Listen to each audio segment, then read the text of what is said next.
ನಮ್ಮ ತಾಲೂಕಿನ ಗರ್ಡಾಡಿಯ ಕುಬಲಬೆಟ್ಟು ಅನ್ನುವಲ್ಲಿ ಒಂದು ವಿಶೇಷ ಅತಿಥಿಗಳು ಬಂದಿರುವಂತದ್ದು. ಇದು ಜನಸ್ನೇಹಿ ಅತಿಥಿಗಳಲ್ಲ, ಬಹಳ ಡೇಂಜರಸ್, ಜೊತೆಗೆ ನಶಿಸಿ ಹೋಗುತ್ತಿರುವಂತಹ ಒಂದು ಸಂತತಿಗೆ ಸೇರಿರುವಂತಹ ಅತಿಥಿ. ಅದು ಯಾವ್ದಂತ ಹೇಳಿದ್ರೆ ನೀರು ನಾಯಿ. ಎಲ್ಲಿ ಅಂತ ಹೇಳಿದ್ರೆ ಈ ಕುಬಲಬೆಟ್ಟು ಗುತ್ತುವಿನ ಈ ಸಂಪತ್ ಕುಮಾರ್ ಅನ್ನೋ ಮನೆಯ ಪಕ್ಕ ಒಂದು ಫಲ್ಗುಣಿ ನದಿ ಇದೆ.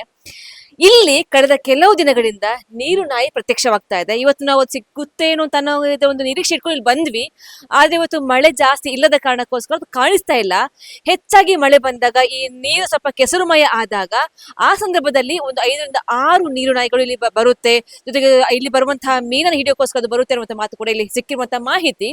ಸೊ ಅದಕ್ಕೋಸ್ಕರ ನಾವು ಇಲ್ಲಿ ಬಂದ್ವಿ. ಬಟ್ ಈಗ ಆ ನೀರು ನಾಯಿಗಳು ಇಲ್ಲಿ ಎಲ್ಲೂ ಕಾಣಿಸ್ತಾ ಇಲ್ಲ. ಅದರ ವಿಡಿಯೋಸ್ ನಮ್ಮ ಹತ್ರ ಇದೆ, ಅದನ್ನ ನಿಮ್ಗೆ ನಾವು ತೋರಿಸ್ತಾ ಇದ್ದೀವಿ. ಹೇಗಿದೆ ಆ ನೀರು ನಾಯಿಗಳು, ತುಂಬಾ ಅಪರೂಪದ ಸಂತತಿ ಆಕ್ಚುಲಿ. ಅದು ಎಲ್ಲೂ ಕೂಡ ಕಾಣ ಸಿಗುವುದಿಲ್ಲ ನಮ್ಮ ತಾಲೂಕಲ್ಲಿ. ಆದ್ರೆ ಇಲ್ಲಿ ಕಳೆದ ಕೆಲವು ದಿನಗಳಿಂದ ಅದು ಪ್ರತ್ಯಕ್ಷವಾಗಿದೆ. ಇದು ಫಸ್ಟ್ ಟೈಮ್ ಅಲ್ಲ, ಈ ಹಿಂದೆ ಕೂಡ ಇದೇ ರೀತಿಯಾಗಿ ಇಲ್ಲಿ ಬರ್ತಾ ಇತ್ತು ಅನ್ನೋ ಮಾಹಿತಿ ಕೂಡ ಸಂಪತ್ ಕುಮಾರ್ ಕೊಟ್ಟಿರುವಂತದ್ದು. ಸೊ ಇದು ಇವರ ಮನೆಯ ಪಕ್ಕನೆ ಇರುವಂತಹ ಫಲ್ಗುಣಿ ನದಿ. ತೋಟದ ಬದಿಯಲ್ಲಿ ತೋಟ, ಮತ್ತೆ ಅವರ ಮನೆಯ ಮಧ್ಯಭಾಗದಲ್ಲಿ ಈ ನದಿ ಹಾದು ಹೋಗುತ್ತೆ. ಇಲ್ಲಿ ಬರುವಂತಹ ನೀರು ತುಂಬಾ ಕೆಸರುಮಯ ಆದಾಗ, ಅಂದ್ರೆ ನೀರು ಉಕ್ಕಿ ಹರಿದಾಗ ಮೀನು ಹಿಡಿಯೋದಕ್ಕೋಸ್ಕರ ಆ ನೀರು ನಾಯಿಗಳು ಇಲ್ಲಿ ಒಂದು ಸೇರುತ್ತೆ ಅನ್ನುವಂಥದ್ದು. ಅದರ ಸೌಂಡ್ ಕೂಡ ಕೇಳುತ್ತೆ ಅನ್ನುವಂಥ ಮಾತು ಕೂಡ ಹೇಳಿದ್ದಾರೆ. ಅವ್ರ ಜೊತೆ ಮಾತಾಡ್ಸೋಣ. ಇಲ್ಲಿದ್ದಾರೆ ಸಂಪತ್ ಕುಮಾರ್ ಅವರು. ಸರ್ ನಮಸ್ತೆ. ನಾನು ಆಗ್ಲೇ ಇಂಟ್ರೋದಲ್ಲಿ ಹೇಳ್ದೆ, ಒಂದು ರೀತಿ ಗೆಸ್ಟ್ ನಮ್ಗೆ ಅದು, ನಮ್ಮ ಒಂದು ತಾಲೂಕಿಗೆ ಎಲ್ಲ ಕಡೆ ಸಿಗೋದಿಲ್ಲ. ಅದು ತುಂಬಾ ಜನ ನೋಡು ಕೂಡ ಇಲ್ಲ ಅದನ್ನ, ಆ ಒಂದು ನೀರು ನಾಯಿಯನ್ನ. ಸೊ ನಿಮ್ಮ ಈ ಒಂದು ಮನೆಯ ಪಕ್ಕನೆ ಒಂದು ಆ ನದಿಯಲ್ಲಿ ಕಾಣಿಸ್ತಾ ಇದೆ. ನಿಮ್ಗೆ ಯಾವಾಗ ನೋಡಿದ್ರಿ, ನೀವು ಲಾಸ್ಟ್ ನೋಡಿದ್ ಯಾವಾಗ? ಒಂದು 5 ದಿವಸ ಮುಂಚೆ. ಅದೊಂದು 5 ವರ್ಷದಿಂದ ಬರ್ತಾ ಇದೆ. ಅದೇ 4 ದಿವಸ ಮುಂಚೆಯಿಂದ ನೀರು ಬಂದಾಗ ಬರ್ತಿತ್ತು. ಅಂದ್ರೆ ಕೆಂಪು ನೀರು ಬರ್ಬೇಕಾದ್ರೆ. ಹೌದು, ಇದು ಈಗ ತೋಡು, ಫಲ್ಗುಣಿ ನದಿ ಅಲ್ಲಿ ಹರಿದಾಡ್ತದೆ. ಇದು ನಮ್ಮ ಗ್ರಾಮದಿಂದ ಎಲ್ಲ, ಹೌದು ತೋಡು. ಇದು ಲಾಸ್ಟ್ ಇಲ್ಲಿಗ ಇದು ಫಲ್ಗುಣಿ ನದಿಗೆ ಸೇರ್ತದೆ. ಹೌದು ಹೌದು. ಇಲ್ಲಿ ಜೋರು ಮಳೆ ಬಂದಾಗ ಬರ್ತದೆ. ಈಗ ಮಳೆ ಸ್ಟಾರ್ಟ್ ಆಗಿದೆ. ಕೆಂಪು ನೀರು ಬಂದ ತಕ್ಷಣ ಬರ್ತದೆ ಅದು. ಸೊ ಈಗ ನಿಮ್ಗೆ ಹೇಳಿದ ಬಗ್ಗೆ ತುಂಬಾ ಡೇಂಜರ್ ಅದು. ಸೇಮ್ ಲೈಕ್ ಸೀಳು ನಾಯಿ ತರನೇ ಅಂತ ಹೇಳ್ತಾರೆ. ಅದು ಕಚ್ಚಿದ್ರೆ ಬಿಡೋದಿಲ್ಲ, ಚಿರತೆಯನ್ನು ಕೂಡ ಹಿಡಿಯುವಂತ ತಾಕತ್ ಅದಕ್ಕಿದೆ ಅಂತ. ಸೊ ನಿಮ್ಗೆ ಇಲ್ಲಿ ಎಷ್ಟು ಭಯ ಇರುತ್ತೆ? ಅಂದ್ರೆ ನಾವೆಲ್ಲ ಇಲ್ಲಿಯವರೆಲ್ಲ ಈಜುದನ್ನೇ ಬಿಟ್ಟು ಬಿಟ್ಟಿದ್ದೇವೆ. ಅದರ ಹೆದರಿಕೆಯಿಂದಾಗಿ ಈಜನ್ನೇ ಬಿಟ್ಟು ಬಿಟ್ಟಿದ್ದೇವೆ. ಅಂದ್ರೆ ನಾನು ಒಂದು 5-6 ವರ್ಷ ಆಯ್ತು. ನಾನು ಅಂದ್ರೆ 2020 ಲಾಸ್ಟಿಗೆ ನೋಡಿದ್ದೇನೆ ನಾನು ಅದನ್ನು. ಆಮೇಲೆ ನಾನು ನದಿಗೆ ಇಳಿಲಿಲ್ಲ ನಾನು, ಹೆದರಿಕೆಯಿಂದ. ಅಂದ್ರೆ ಅದು ಇದ್ರಲ್ಲೆಲ್ಲ ವಿಡಿಯೋದಲ್ಲೆಲ್ಲ ನೋಡಿದ್ದೇನೆ ನಾನು, ಮೊಸಳೆಯನ್ನು ತಿನ್ನುವಂಥದ್ದು ಮತ್ತೆ ಚಿರತೆಗೆ ಅಟ್ಯಾಕ್ ಮಾಡುವಂತ ಸೀನ್ಗಳನ್ನ ನೋಡಿದ್ದೇನೆ ನಾನು. ಹಾಗಾಗಿ ಹೆದರಿಕೆಯಿಂದಲೇ ಅಲ್ಲೆಲ್ಲ ನೋಡುವಾಗ ಹೆದರಿಕೆ ಆಗ್ತದೆ ನನಗೆ. ಸೊ ಒಂದು ಸಲ ನೋಡಿದಾಗೆ ಕಳೆದ ವರ್ಷ ಎಷ್ಟಿತ್ತು ಆ ನಾಯಿಗಳ ಸಂಖ್ಯೆ? ಈ ವರ್ಷ ಏನು ಜಾಸ್ತಿ ಆಗಿದೆ? ಜಾಸ್ತಿ ಒಂದು 50ರ ಅಂದಾಜು ಇದೆ ಅದು. 50ರ ಅಂದಾಜು ಇದೆ ಅದು. ಹೌದು. ಅದು 5 ವರ್ಷ ಮುಂಚೆ ಒಮ್ಮೆಲೆ ಒಂದು 10-25 ಬಂದಿತ್ತು. ಆವಾಗ TV9 ಅಲ್ಲಿ ಬಂದಿದೆ ಅದು. ಆವಾಗೆಲ್ಲ ರೇಂಜರ್ ಎಲ್ಲ ಬಂದಿದ್ರು. ಮತ್ತೆ ಅದು ಅಳಿವಿನ ಅಂಚಿನಲ್ಲಿದೆ, ಯಾರಿಗೂ ಹೇಳ್ಬೇಡಿ, ಬಂದ್ರೆ ಏನೋ ಕಿಡಿಗೇಡಿಗಳು ಅದನ್ನು ಹಿಡಿದು ಅದರ ಹಲ್ಲೆಲ್ಲ ತೆಗಿತಾರಂತೆ, ಮಾಲೆ ಧರಿಸ್ತಾರಂತೆ. ಹಾಗಾಗಿ ಅದನ್ನು ಅಷ್ಟು ಪ್ರಚಾರ ಮಾಡ್ಲಿಲ್ಲ. ಇದು ಮೊನ್ನೆ ನಾವು ಸ್ಟೇಟಸ್ ಹಾಕಿದ ಕಾರಣ ಎಲ್ಲರಿಗೂ ಪ್ರಚಾರ ಆಯ್ತು. ಹಾಗೆ ಈಗ ನೀವು ಮನೆಯಲ್ಲಿ ತುಂಬಾ ಜನ ಇರ್ತೀರಾ, ಒಂದು ನೋಡ್ಬೇಕಾದ್ರೆ ಕ್ಯೂರಿಯಾಸಿಟಿ ಕೂಡ ಇರುತ್ತೆ, ಒಂದು ಕಡೆ ಭಯ ಕೂಡ ಇರುತ್ತೆ. ಸೊ ಈ ಮಳೆ ಟೈಮ್ ಜೋರಾಗಿ ಮಳೆ ಬಂದಾಗ ಬರ್ತದೆ, ಹನಿ ಹನಿ ಮಳೆ ಯಾವ ಸಂದರ್ಭ? ಜೋರು ಮಳೆ ಬಂದ್ರೆ ಮಾತ್ರ ಬರೋದು. ಜೋರ್ ಅಂದ್ರೆ ಅದರಲ್ಲಿ ಒಟ್ಟಾರೆ ಅಲ್ಲಿ ಮೇಲಿಂದ ಎಲ್ಲ ನೀರು ಬಂದು ಕೆಂಪು ನೀರು ಬಂದಾಗ ಮಾತ್ರ. ಹೌದು, ಅಂದ್ರೆ ಅದು ಇಲ್ಲಿ ಜಲಪಾತದ ಹತ್ರ ಇದೆ ಅಲ್ಲ, ಅಲ್ಲಿ ನೀರು ಉಕ್ಕಿ ಹರಿಯುವಾಗ ಅದರಲ್ಲಿ ಮೀನು ಬರ್ತದೆ. ಮೀನು ಹಿಡಿಲಿಕ್ಕೋಸ್ಕರ ಬರುದು ಅದು. ಹೌದು, ಅದರಲ್ಲಿ ಒಂದು ವಿಡಿಯೋದಲ್ಲಿ ಇದೆ, ಅದು ಮೀನು ತಿನ್ನುವಂತದ್ದು ಇದೆ. ಹೌದು, ನಾವು ತೋರಿಸ್ತಾ ಇದೀವಿ. ಒಂದು ನಮ್ಮ ಈ ವಿಡಿಯೋ ಪಕ್ಕ ಇನ್ನೊಂದು ವಿಂಡೋದಲ್ಲಿ ನಾವು ತೋರಿಸ್ತಾ ಇರ್ತೀವಿ ಅದನ್ನ.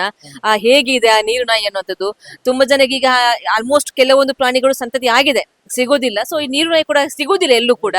ಅದು ನಿಮ್ಗೆ ನೋಡ್ಬೇಕಾದ್ರೆ ಫಸ್ಟ್ ನಿಮ್ಗೆ ಅದು ಗೊತ್ತಾಗಿತ್ತು ಅದು ನೀರು ನಾಯಿ ಅಂತ ಗೊತ್ತಾಗಿತ್ತು? ಹೌದು, ನಾನು ನೋಡಿದ ತಕ್ಷಣ ನೀರು ನಾಯಿ ಅಂತ ಅಂದ್ರೆ ಅದರಲ್ಲಿ 3 ಪ್ರಭೇದ ಉಂಟಂತ ಹೇಳಿದ್ರು. ನನಗೆ ಪ್ರಭೇದ ಗೊತ್ತಿಲ್ಲ, ಆದ್ರೆ ಅದನ್ನು ನೋಡುವಾಗ ಡೌಟ್ ಆಗಿ ನೀರು ನಾಯಿ ಅಂತ ಸ್ಟೇಟಸ್ ಅಲ್ಲಿ ಹಾಕಿದ್ರು. ನಾನು ಫಸ್ಟಿಗೆ ನನ್ನ ಮಗಳದ್ದು ಶೂಟಿಂಗ್ ಮಾಡಿದ್ದು.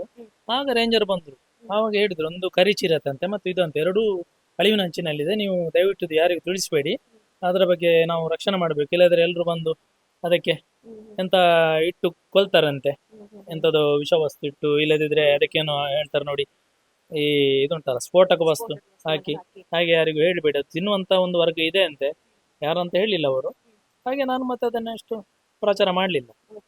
ಸೊ ಅದು ನಿಮ್ಗೆ ಗೊತ್ತಾಗೋದು ಹೇಗೆ, ಇಲ್ಲಿ ಬಂತು ಅಂತ ಗೊತ್ತಾಗೋದು? ಸೌಂಡ್ ಮಾಡ್ತದೆ, ಒಂದು ವಿಸಿಲ್ ಹೊಡೆದಾಗಿ ಸೌಂಡ್ ಮಾಡ್ತದೆ. ಆ ವಿಡಿಯೋದಲ್ಲಿ ಇದೆ.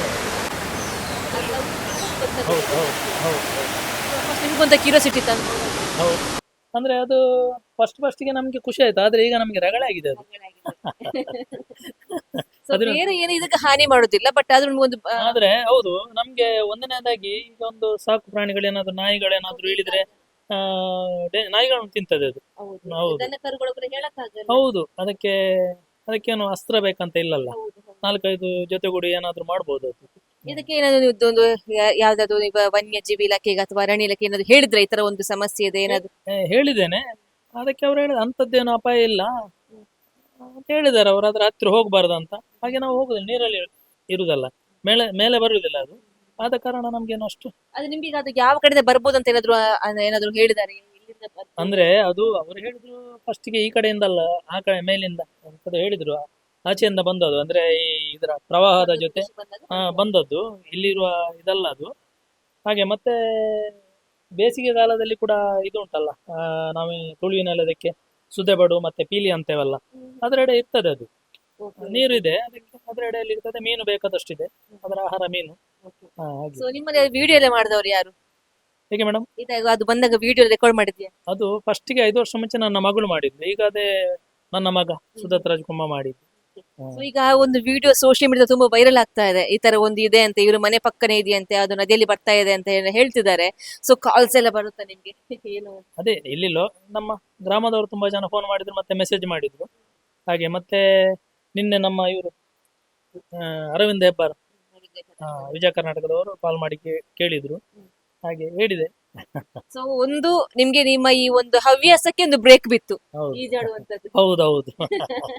ಆವಾಗ ನಿಮ್ಗೆ ಅಷ್ಟು ಎಷ್ಟು ಕ್ರೇಜ್ ಇತ್ತು ಅಂತ ಆತರ ನೀರಲ್ಲಿ ಈಜಾಡುವಂತ? ಯಾವ್ದು ಅಂದ್ರೆ ನಾವು ಹುಟ್ಟಿನಿಂದಲೇ ಈಜುಗಾರರು. ಅಂದ್ರೆ ನಾವೇನು ಎಲ್ಲ ಇಲ್ಲಿ ಹಳ್ಳಿಯವರಂದ್ರೆ ಹಾಗೆ ಅಲ್ಲ, ನಮ್ಗೆ ಈಜು ಕಲಿಸ್ಬೇಕಂತೆಲ್ಲ.